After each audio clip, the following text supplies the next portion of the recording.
Hello, everyone. I'm Salma Ali, Manager of Research at Edison Research. Thank you for joining us today for a very exciting report. Today, we're discussing Gen Z and their audio trends. This report is brought to you by Edison Research and SiriusXM Media. I'm joined by Brianna Oates. Hey, girl, how are you? Good. How are you doing? Doing good. All right, so before we get started with this report, I wanted to make a few announcements. So first, if you missed this presentation, you can head over to edisonresearch.com to catch the replay and download the full report. And second, this report will focus on Americans aged 13 to 24. So while there are various definitions of this generation, we selected this specific age group because that's what the industry typically classifies as Gen Z. So with that being said, let's go ahead and begin. We surveyed over 2,000 people ages 13 to 24 in Q4 2024. This includes 851 13 to 17-year-olds and 1,159 18 to 24-year-olds. All the data you'll see today has been weighted to represent the total U.S. population's 13 to 24. The data is also being supported by 3 industry gold standard studies: the Infinite Dial, Share of Ear, and Edison Podcast Metrics, all designed to measure and understand how this group listens, engages, and connects with media. And incorporating all of these reports really helps us see the full scope of Gen Z. I totally agree. And as a reminder, this is what each study represents. The Infinite Dial is our long-running look at digital media habits across the U.S. Share of Ear is a diary-based survey that breaks down daily audio usage, and Edison Podcast Metrics goes beyond downloads and measures actual podcast listening across shows, networks, and platforms. All this data together will help us understand who this audience is, what they care about, and how they engage with media and technology. So who are Gen Z? 57% identify as white, a quarter identify as Hispanic, 13% identify as Black, and 5% identify as Asian, making them more racially and culturally diverse than the total 13 plus US population. 14% self-identified as LGBT, and as for political ideology, pretty mixed. Of all those that gave an answer, 38% consider themselves moderate, 29% conservative, and 34% identified as liberal. Keep in mind that this study includes 13 to 17-year-olds, so it's hard to compare to the national figures that are among those that are 18 plus. Now let's talk about some of the media habits this generation has cultivated. What makes Gen Z so unique is that they are the first generation to have known the internet. They were raised with constantly evolving technology, which is evident in the types of devices they own. 89% of Gen Z owns a smartphone, with 37% owning a smart speaker and 31% owning a smartwatch. Having on-demand access to information and entertainment is native to them, so it's no surprise that 91% ever use any social media. 63% listened to or watched a podcast in the last month. 59% have ever listened to an audiobook, and 48% listened to AM or FM or SiriusXM in the last week. This is a generation truly living through their ears as much as on their screens. Gen Z is a generation that has grown up in a chaotic world. So what are Gen Z concerned with at this point in their lives? According to our data, Gen Z is deeply tuned into the world around them, and this is what concerns them a lot. 50% say they are concerned a lot about the economy. 43% are worried about social injustice, and tied together at 42% are how politically divided the country is and access to mental health resources. And for me personally, those last 2 points are tied together and go hand in hand. We're a generation that's emotionally and politically charged. And how are they coping with it all? With audio and technology, of course. A whopping 86% say music or podcasts help boost their mood. 75% are actively working on their personal growth, and 43% say they rely on technology to stay informed. We'd like to think that audio is a part of their coping toolkit. It lifts, grounds, and empowers. Despite the heavy emotional load, here's something that's nice to see. 43% of Gen Z have a mostly positive outlook on the future, and 36% have a somewhat positive outlook on the future. Only a combined 8% say their outlook is negative. Again, 79% of Gen Z say they have a positive outlook on the future. That's nearly 8 in 10 that are still optimistic. So we're not just wallowing in doom scrolling. We're looking for stories of hope, joy, and progress, and they're all tuning into audio to find that out. Now let's zoom in on their priorities. Gen Z is holistic in how they define what's important, and we found three groups and what they think is very important or somewhat important to them. First is health and wellness. 79% say it's important to manage their mental health. This is slightly higher than the 76% that say it's important to manage their physical health. While we don't have trending data on this, it would be interesting to see how different this data might have been 10 or even 5 years ago. Second is personal development. 76% say it's important to have an education. 75% say it's important for them to work on their personal growth, and 61% say it's important for them to express themselves creatively. Gen Z prioritizes investing in themselves and setting and reaching personal goals. Lastly is social connection. 3/4 of 13 to 24-year-olds say it's important to spend time with family. 72% say it's important to maintain friendships, and 43% say it's important to have romantic relationships. Due to the sample size of our research, we're able to look at different segments of the larger Gen Z audience. Here, we're looking specifically at the older end of the Gen Z spectrum, those 18 to 24-year-olds. It's interesting to see that adult Gen Z are largely focused on financial stability, with 87% saying that it's important. Just under 3/4 also say that building their career is important, along with 73% saying having job security is important. Today's young adults are very focused on building a future for themselves, both professionally and economically. Today's webinar is the Gen Z Audio Report. So let's talk ear time. Gen Z spends an average of 4 hours and 10 minutes a day listening to audio. That's a huge window for brands to capture attention. Audio complements their lives, and they can take it on the go. And how do Gen Z divide those 4 hours and 10 minutes of audio listening? Not surprisingly, streaming music dominates with 42% of Gen Z's audio time, followed by YouTube at 20%, AM/FM at 16%, and podcasts at 8%. But what this tells us is that the cross platform audio strategy can absolutely work for this generation. Podcasts are a growing slice, but they are living in an ecosystem full of opportunity. As we looked through the data, we started seeing some common themes. The first is that for this generation, they see audio as joy. When Gen Z needs a pick me up, they don't reach for their screens, they hit play. We asked Gen Z respondents what they do to boost their mood, and 86% said they listen to music or consume podcasts.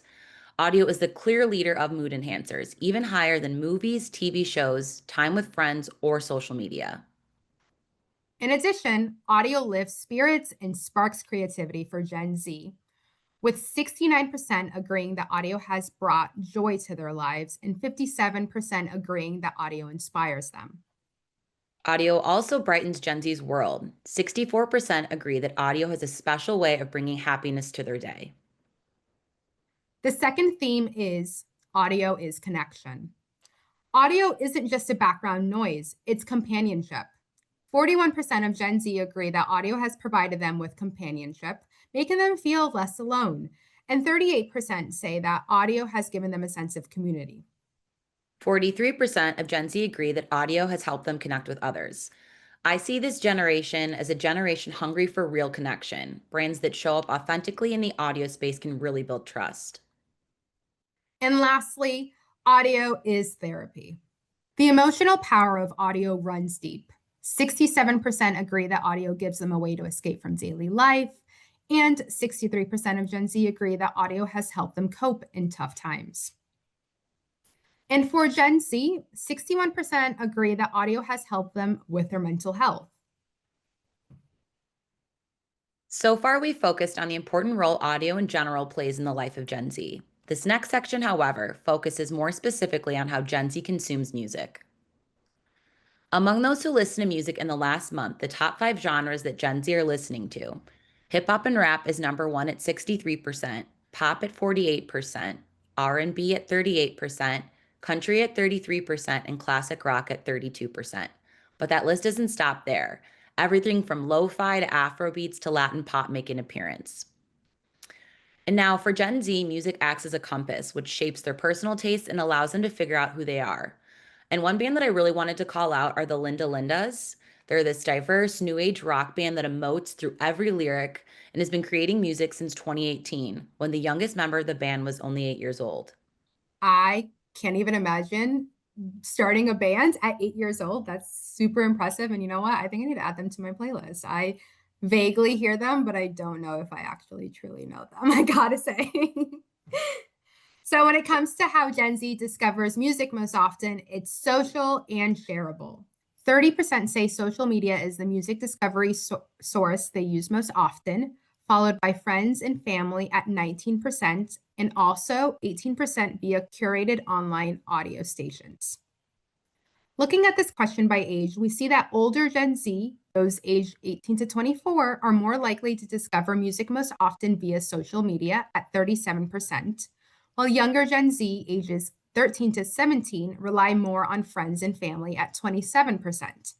These differences make sense, given that younger Gen Z are still living at home and very much influenced by their family. Now let's take a look at SoundCloud, which is one of the top platforms where Gen Z flocks to for audio. In fact, 52% of SoundCloud users are Gen Z. But they're not just listening, they're discovering, sharing, and shaping the next wave of music culture through real time engagement and community first behavior. And with SoundCloud, they're finding those new artists and sounds before they hit the mainstream, which is playing a key role in what's cool next. I gotta tell you, when I was younger, I did everything possible to find new artists that my friends didn't. So I can be like, oh, did you hear about this new band? Did you hear about that new band?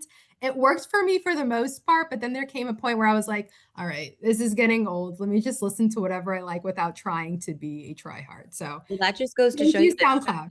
yeah, Thank you but so that much. just goes to show you that music is social currency.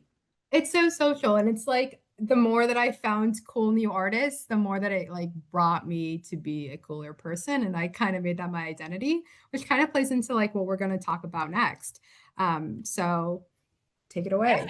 So music is not just entertainment, as we said, it's expression. 60% say music helps them connect with their emotions. 54% say it helps them express individuality and style. And 21% say it connects them to their cultural roots. Brianna, when I saw that last stat, I had to dig further. So I looked into the differences of ages. And what was interesting is that those ages 18 to 24 say music helps them connect to their cultural roots at 25% versus 16% for those ages 13 to 17. That stat really resonated with me because as I've gotten older, I've definitely explored new Spanish and Arab music. And I feel like that helps me connect to my heritage overall. I also think that kind of goes back to nostalgia. Elder Gen Z aren't just nostalgic for that Y2K because it's trending. They're nostalgic for their childhoods. And they're essentially time traveling through music to remember those simpler times. Yeah. Gen Z artists like Doechii, they're embracing music styles of the past to bring some tradition into the present, which makes her a fan favorite with Gen Z. I love her music. I've listened to her so much, and it's not just because she's from Tampa, which is where I'm from. So huge shout out to Doechii. She brought Tampa to the map, even though it didn't need it. But thank you, girl. We love that. But let's pivot to podcast. So because Gen Z is very much listening to podcasts, an estimated 35 million Gen Zers have listened to a podcast in the last month. That's 63% of 13 to 24 population. Podcasts aren't a niche Gen Z behavior, they're a mainstream media for this audience. So, what are the top podcast topics for Gen Z monthly podcast consumers? Comedy at 37%, music at 35%, entertainment at 30%, and true crime at 29%.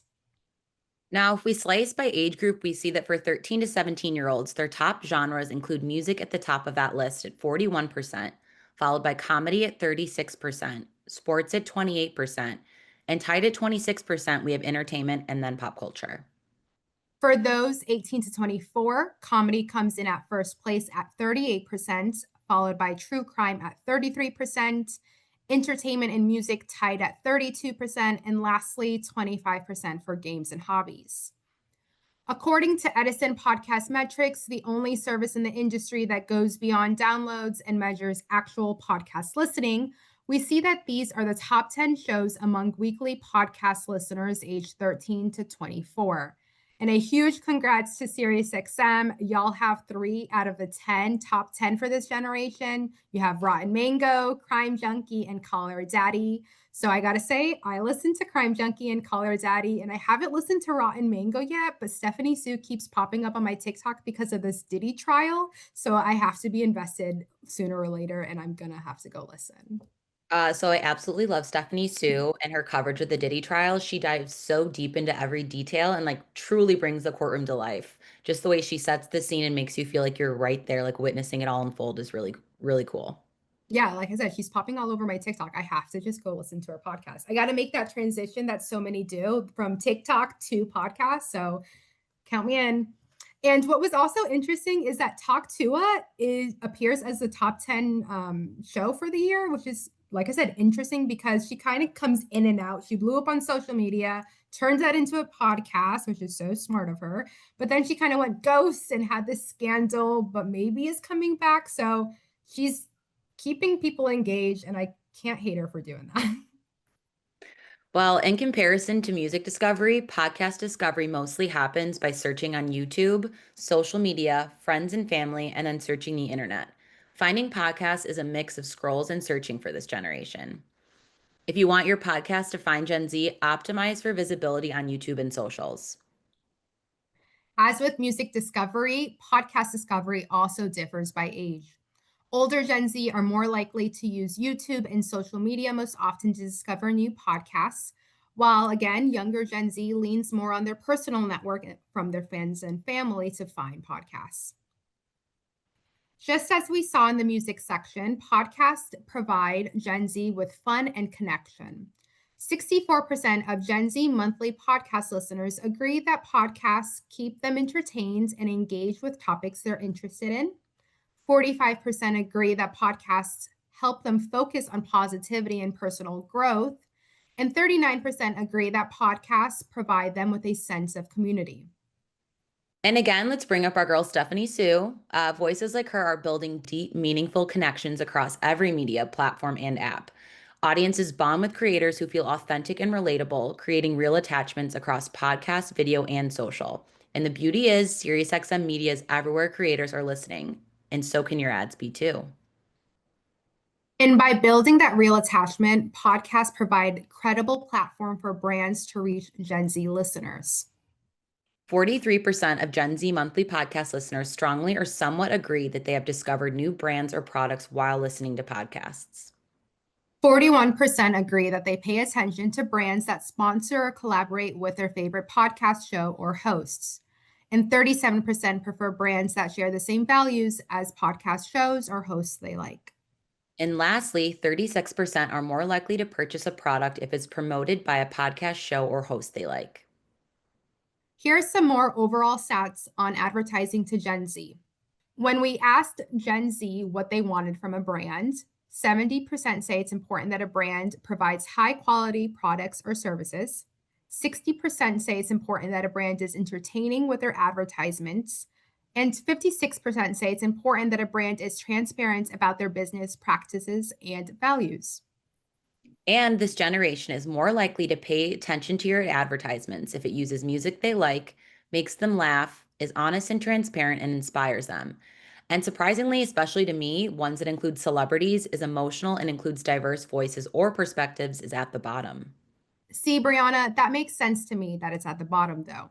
At the end of the day, we know that they're trying to sell something. And so I totally value that honest and transparent number. And I think that the rest of Gen Z can agree with me because this next slide shows what is considered cringe for brands to do. We asked Gen Z to tell us in their own words what they considered cringe or embarrassing for a brand to do. And here are some of the verbatim responses. The majority don't like it when brands try to hop on trends, get on bandwagons, or use diversity in an unauthentic way. I think this generation and Generation Alpha more than anyone can smell insincerity, so brands have to be really careful that something aligns with their brand in a truthful way. Let's wrap it up with the 5 big takeaways. Number one, 63% of Gen Z listened to or watched a podcast in the last month, about 35 million listeners. 2, 79% of Gen Z have a positive outlook on the future despite chaotic world events and constant news cycle. 3, 86% of Gen Z listen to music or consume podcasts to help boost their mood, a huge opportunity for uplifting content and ads. 4, discovery varies by age. Older Gen Z equals social and algorithmic finds. Younger Gen Z equals relational and personal finds. And lastly, number 5, 42% say honesty and transparency makes Gen Z pay much more attention to ads. Skip that and you risk being labeled cringe. So there you have it. You've seen a lot of data today, heard a lot of interesting new insights, and you're probably thinking to yourself, okay, so what do I do with all of this? Well, here's what you do as a producer of a show, brand agency creating ads, or just anyone wanting to market to Gen Z. Meet Gen Z in their headphones. Whether it's streaming music, podcasts, or even YouTube, this generation is showing up and they're listening. Sound authentic or don't speak at all. This generation craves honesty and creativity. They want to see brand partnerships that make sense because they are trusting and building relationships with the people they are following and listening to. Stay clear with your values and brand identity. Thank you for joining us today. And thank you, Brianna, for working on this project with us. We want to thank you and the whole team at SiriusXM for sponsoring this project. And if you want to download the report and send this replay to someone, please go to edisonresearch.com. Thanks and see you next time, folks. Bye.